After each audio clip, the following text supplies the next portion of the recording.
Hello students, we have given a question. So let's read the question and try to solve it.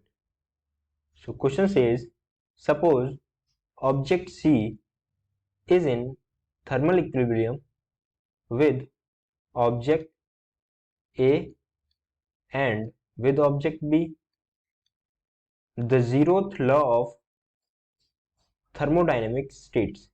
ठीक है, तो हमें क्या दिया हुआ है? सबसे पहले इसकी की कॉन्सेप्ट की बात करें तो ये किस पर बेस्ड है वो देख लेते हैं। तो सबसे पहले हमें दिया हुआ है जीरोथ लॉ ऑफ थर्मोडायनेमिक्स। तो की कॉन्सेप्ट क्या हो जाएगा हमारा? की कॉन्सेप्ट हो जाएगा हमारा zeroth law of thermodynamics.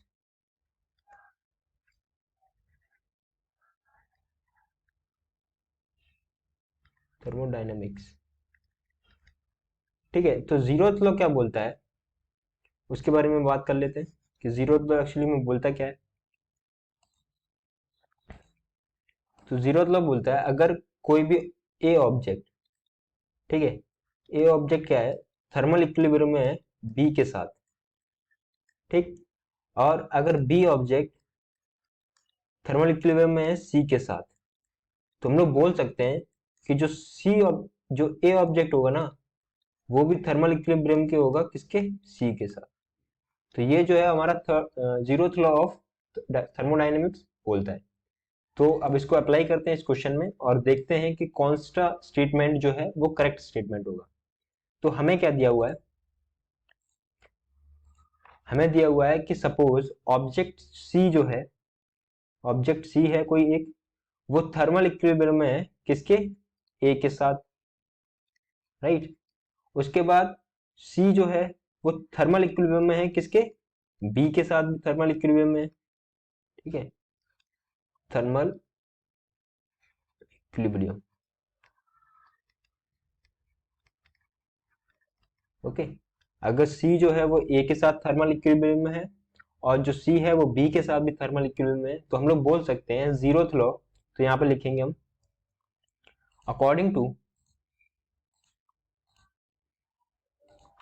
According to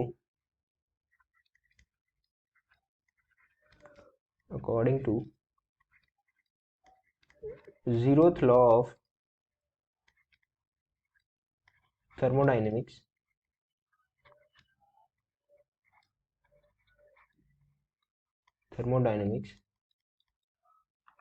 तो जीरोथ लॉ के अकॉर्डिंग क्या हो जाएगा, जो हमारा सी जो ए के साथ थर्मल इक्विलिब्रियम में था और सी बी के साथ भी थर्मल इक्विलिब्रियम में था, तो हम क्या बोल सकते हैं जो ए होगा हमारा वो किसके साथ थर्मल इक्विलिब्रियम में होगा, बी के साथ, ठीक है, क्योंकि जो सी है वो ए के साथ है और सी बी के साथ भी है, तो हम बोल सकते हैं कि जो ए है वो थर्मल इक्विलिब्रियम में होगा किसके साथ, बी के साथ। तो हैंस हम लोग बोल सकते हैं A is in thermal equilibrium with B, ठीक है, ए जो होगा वो क्या होगा, बी के साथ थर्मल इक्विलिब्रियम में होगा। तो हम देख सकते हैं यहाँ पे हमें चार ऑप्शन दिए, हम चेक करेंगे कौन सा ऑप्शन करेक्ट होगा। तो पहला ऑप्शन में दिया है that C will always be in thermal equilibrium with B and A, तो ये तो मैं ऑलरेडी दे रखा है, तो ये ऑप्शन तो नहीं हो सकता।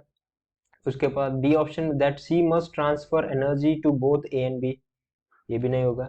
तो सी ऑप्शन देखेंगे that A is in thermal equilibrium with A, तो हमारा स्टेटमेंट क्या था, यही था कि जो ए है वो बी के साथ थर्मल इक्विलिब्रियम में होगा, तो जो हमारा सी ऑप्शन होगा वो क्या हो जाएगा, करेक्ट ऑप्शन हो जाएगा। तो हम लोग यहाँ पे लिख सकते हैं कि जो सी ऑप्शन है वो हमारा क्या हो जाएगा, करेक्ट आंसर हो जाएगा। So I hope you got the solution. Thank you.